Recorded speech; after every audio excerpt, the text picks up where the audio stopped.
김경래의 최강 시사. 네, 김경래의 최강 시사 3부 시작하겠습니다. 북한 얘기 좀 해보죠. 북한에서 지금 8차 당대회가 열리고 있지 않습니까? 여기서 핵 언급이 다량 등장했습니다. 이걸 어떻게 봐야 되는지 지금 뭐 미국에 대해서는 강대강, 선대선 이런 얘기를 했다고 하고 남쪽에 대해서는 우리한테는 뭐 하는 거 보고 이런 취지의 얘기를 했다고 하는데 앞으로 남북관계 어떻게 흘러갈지 전망을 좀 해보죠. 정세현 민주평통자문회의 수석 부의장님 연결돼 있습니다. 부의장님 안녕하세요. 네, 안녕하세요. 네. 자, 이게 당대회가 아직 끝난 건 아니죠, 그죠? 네, 계속되고 있는 것 같아요. 예. 그런데 지금 9일날 공개된 보고 보니까 이 핵이라는 표현이 36번 등장했다 이런 보도가 있어요. 이걸 맞아요. 어떻게 봐야 되나? 갑자기 이런 그 핵을 강조하는 이유가 뭐라고 보십니까? 미국을 의식해서 한 거죠. 그러니까 네. 핵 능력은 계속, 그러니까 쉽게 얘기해서 핵 능력을 계속 강화할 수밖에 없도록 우리를 방치할 것이냐, 아니면은 바이든 정부가 빨리빨리 손을 써서 우리와 협상을 시작할 것이냐 결정하라. 미국이 세게 나오면은 우리도 세게 나가고 강대강이죠. 네. 미국이 좋게 나오면 우리도 거기에 좋게 대응할 수 있다. 그게 선대선이고. 네. 그러니까 핵이라는 단어가 많이 나오고 뭐 핵무력을 강화한다, 핵 잠수함을 만든다고 해가지고 네. 보수 쪽에서는 네. 조금 이거 큰일 났다. 문재인 정부가 완전히 북한으로 하여금 핵 능력을 강화하게 만드는 정책을 썼다는 식으로 비판하고 싶어 하겠지만 네. 사실 북한의 핵 능력이 강화된 것은 이명박 박근혜 정부 시절입니다. 그 9년 동안에 핵실험을 4번을 했어요. 예. 지금까지 총 6번 했는데 4번이나 해서 사실상 핵 보유국으로 만든 것은 이명박 박근혜 정부 때였었고 네. 그거를 가지고 이제 계속 그걸 좀 더 토대로 해서 미국이 확실하게 대가를 줄 때까지는 수교, 북미 수교, 그다음에 평화협정 이 두 가지를 확실하게 보장할 때까지는 핵을 계속 강화해 나갈 수밖에 없다. 알아서 해라. 알아서 해라. 그러니까 우리를 나중에 이제 우리한테 핵군축 회담하자고 할 것이냐, 아니면 지금 상태에서 빨리 수교해주고 평화협정 우리한테 줘가지고 핵과 미사일을 포기하도록 만들 것이냐. 그건 미국이 할 나름이 다시다. 뭐 이런 얘기입니다. 점점 힘들어질 거다. 미국 계속 이렇게 가면은 이런 뜻이라고 보면은. 근데 지금 바이든 행정부가 들어서도 대부분 예측을 하기로는 기존의 뭐 북한 정책하고 크게 뭐 달라질 게 있겠느냐 이런 예측도 있던데 어떻게 예상하세요? 그건 있죠. 그건 이제 트럼프 때하고는 분명히 달라질 겁니다. 그래서 트럼프는 톱다운, 그러니까 정상급에서 회담을 해가지고 밑으로 내리는 그런 식의 협상을 했지만은 이행이 안 됐던 거죠. 그런데 전통적으로 미국은 바텀업 밑에 실무자들이 회담을 해가지고 뭐 유관 부처간에 다 협의를 해서 나중에 최종적으로 대통령 결재 받아서 시행하는 그런 절차를 밟아왔었는데 바이든 정부는 아마 후자일 거예요. 바텀업식으로. 그런데 그러면 이제 시간이 오래 걸립니다. 그런데 바이든 정부가 시간이 오래 걸릴지라도 제대로 대가는 줄 테니까 수교라든가 평화협정 같은 대가는 미국이 확실하게 책임질 테니까 핵은 확실하게 포기하라는 메시지만 보내준다면 내놓는다면은 그 뭐 바이든 정부 하에서도 얼마든지 북핵 문제 해결될 수 있죠. 이제 그렇게 바이든 정부 움직이도록 만들 책임은 북한한테 있지 않고 우리한테 있습니다. 지금 보시면은 이제 앞으로 물 밑에서 계속 얘기들이 오가고 있을 거 아닙니까? 그런 어떤 메시지 미국이 이제 북한한테 주는 메시지가 가능할 거라고 보세요. 시기는 어느 정도? 이게 지금 그게 좀 걱정이잖아요. 계속 이 상태로만 계속 진행될 것 같은 안 좋은 쪽으로만. 근데 북미 간의 물밑 대화는 뭐 없는 것 같고요. 네. 없는 것 같고 이제 없으니까 이렇게 당 대회를 통해서 일종의 블러핑을 섞어서 블러핑이라는 게 쉽게 얘기하면 허장성세인데 그걸 섞어서 미국한테 메시지를 보내죠. 그러니까 바이든 정부가 출범하면은 어떤 대북 정책을 좀 빨리 서한을 해가지고 적극적으로 나와달라 하는 그런 이제 얘기를 하는 셈이죠. 간접적으로. 그리고 우리한테 그 다리를 놓으라는 얘기가 남쪽이 합의를 이행하는 걸 봐가면서 북쪽도 거기에 상응하는 조치를 취하겠다, 대응하겠다. 그러면서 첫 번째로 한미연합훈련부터 중단해달라. 여러 번 얘기했다. 예. 그것이 되면은 금년 봄이 2018년 같은 봄날이 될 거고. 예. 그렇지 않으면 없다. 이런 식으로 얘기를 했죠. 근데 이게 한미연합 군사훈련을 안 하기도 힘들지 않아요? 이게 어떻게 해야 됩니까, 이러면은? 아니, 안 한 적도 있어요. 그래요? 안 한 적도 있었죠. 우선 첫째 2018년에 안 하지 않았어요. 평창올림픽을 평화올림픽으로 만들 생각으로 한국 정부가 적극적으로 미국에다 요청을 해서 네. 금년 훈련은 좀 하지 말자, 중단하자. 그렇게 메시지가 뜨니까 그러니까 당장에 북한이 2월 9일 날 네. 김여정한테 친서를 들려보내면서 네. 그날 개막된 평창올림픽 개막식에도 북한 대표단이 참석하지 않았어요. 그러면서 이제 4.27 정상회담, 남북 정상회담, 6.12 싱가포르 정상회담, 9.19 평양회담 뭐 이렇게 이어져서 그야말로 2018년은 남북관계 봄날이었는데 네. 또 작년엔가도 코로나 때문에 그걸 안 했었습니다. 그러니까 금년에도 사실 우리는 지금 코로나가 내리막길이라고 그러지만 정점을 찍고 예. 미국은 지금 오히려 더 기승을 부릴 예.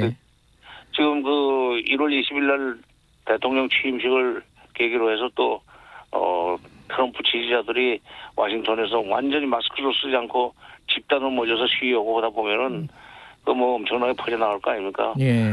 그런 그 미국의 그 코로나 창궐을 하는 미국의 군대들이 현지에서 본토에서 여기 상당수가 여기 와야 돼요. 한미연합훈련을 하려면. 예. 그러니까 우리가 코로나 방역 차원에서도 금년 연합훈련은 중단해야 된다는 얘기를 미국한테 강하게 해야 됩니다. 네. 다 이거 해결했는데 예. 훈련 한번 끝나고 난 뒤에 코로나가 다시 창궐 한다. 네. 말이 안 되죠. 그러니까 그것도 코로나도 예방하고 예. 북한이 간절히 바라는 한미연합훈련 중단 이것도 한번 들어주고 그러면은 남북관계는 풀릴 거예요. 근데 또 이제 그 한미연합훈련 중단하면은 또 김정은 하명법이니 뭐 하명정책이냐고 비꼬는 사람들이 나오겠지만 예.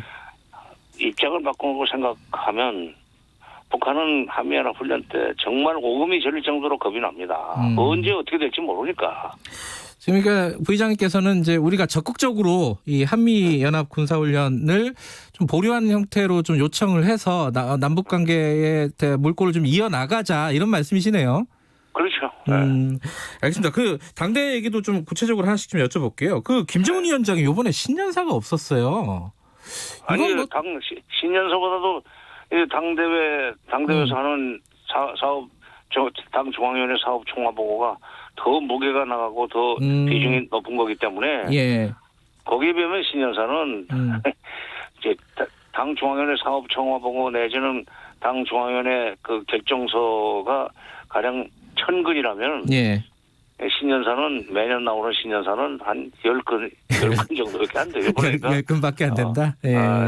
센 걸 내놓을 텐데 특별한 이유가 있는 건 아니다 이런 말씀이시네요. 그리고 계속 이제 그 북한의 지도 체제가 좀 바뀌었다라는 보도가 나오고 있습니다. 근데 이게 우리한테 좀 낯선 거기 때문에 이 의미가 뭔지가 중요한 것 같아요. 김정은 위원장이 뭐 노동당 총비서로 추대가 됐다 이런 게 어떤 의미를 가집니까? 원래 공산당 국가에서 당의 최고 책임자는 총비서입니다. 네. 김일성도 총비서였고 김정일도 총비서였고 네. 김정은도 한때 총비서였다가 지난 2016년 7차 당대회 때 갑자기 당 중앙위원회 위원장이라고 이름을 바꿨는데 네. 5년 만에 다시 원장 복귀를 했을 뿐이에요. 중국에서도 거의 시진핑이 예. 거기는 비서가 아니라 석이라고 그러는데 총석이 예. 중국 공산당 총석입니다. 총석이 옛날에 소련에서도 공산당의 제일 그 높은 사람은 제1석이라고 그랬었죠. 예. 그러니까 그건 뭐 호칭의 변화일 뿐이지 권력의 그 크기의 변화도 아니고, 네. 그 자리의 위상의 변화도 아닙니다. 그러니까 이건 옛날에 쓰던 호칭을 다시 쓰고, 그다음에 또 옛날 총비서 밑에 비서들이 쫙 있었는데 비서가 거기서는 없습니다. 우리 쪽에서는 비서가 뭐 전화 받고 자신 물어보는 게 비서지만은 그쪽에서는 비서가 장관보다 높아요. 예. 그 비서들을 또 부위원장으로 한때 다 불렀다가 예. 다시 또 이름을 이번에 비서로 바꾸고 김정은 위원장도 총비서로 이름을 바꿨죠. 원상 복구했다는 의미가 있다. 그렇죠. 예. 예. 김여정은 보니까 정치국 후보위원회에서 빠졌단 말이에요. 이건 어떻게 봐야 돼요? 그거 참 좀 더 지켜봐야 되겠는데. 예. 그 무슨 용무인지 모르겠네요. 왜냐하면 예. 이번 당대회를 할 때 당 단상에 올라가는 39명 예. 그 집행부라고 그러는데 거기에 20번째로 불렸거든요. 네. 20번째로 올랐는데 이름이. 예. 근데 거기까지 이름이 올라갔고 그 자리에까지 올라갔던 사람이 네. 당대회 때 내내 그 자리에 앉아있던 사람이 후보위원회에서도 빠졌다. 기존 후보위원이거든요. 네. 후보위원회에서 빠졌다. 이게 무슨 곡절인지 지금 설명이 안 되는데 당장은 조금 더 지켜보면 답이 나올 것 같아요. 이 부분은 아직 설명이 안 된다. 예.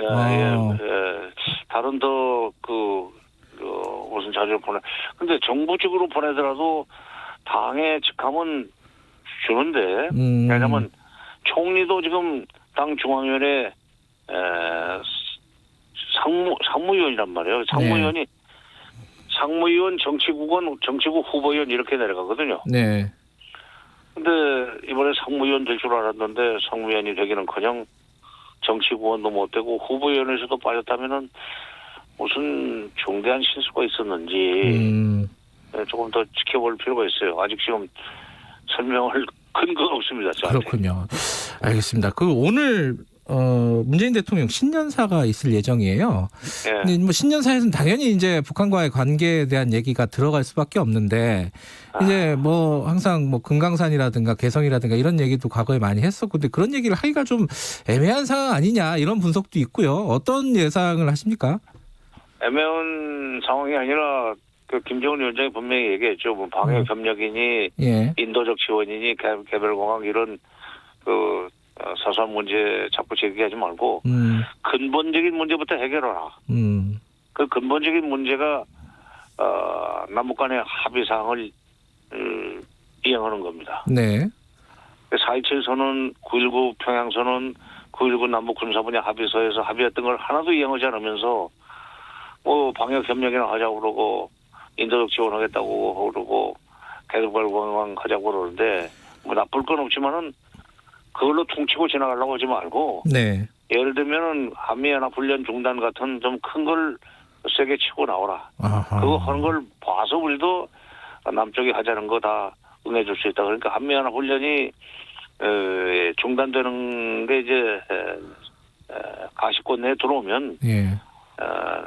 이쪽에서 그동안에 내놓았던 이인영 장관이 내놓았던 여러 가지 협력 사업에도 선선히 호응의 날이라고 봅니다. 근데 대통령이 오늘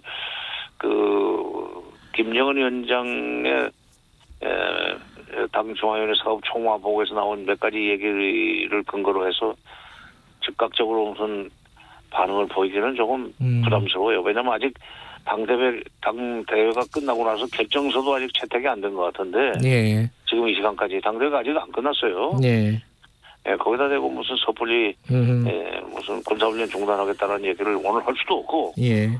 계속 또 그런 거 계속 들고 왔다 갔다 하지 말라는 방역협력이니 무슨 인도적 지원이니 개별공항 얘기를 또 할 수도 없고 오늘은 그저 여러 가지 상황 변화에 적절하게 대응해 나가면서 한미 간에도 긴밀하게 협력하고 그다음에 북쪽과도 대화할 수 있는 기회를 만들어 나가겠다는 정도의 원론적인 얘기만 할 수밖에 없죠. 오늘은 아마 코로나 방역 문제하고 무슨 지원금 문제 이쪽으로 얘기가 되지 않을까요? 어쨌든 지금 부위원장 말씀은 한미 연합 군사 훈련이 단기적으로는 굉장히 중요한 분기점이 된다 이런 말씀이시네요, 그죠? 그게 아마 남북 금년을 한반도의 봄으로 만들 수 있는 결정적인 단초일 겁니다. 말하자면 한반도의 봄으로 가는 대문이에요, 그게. 예.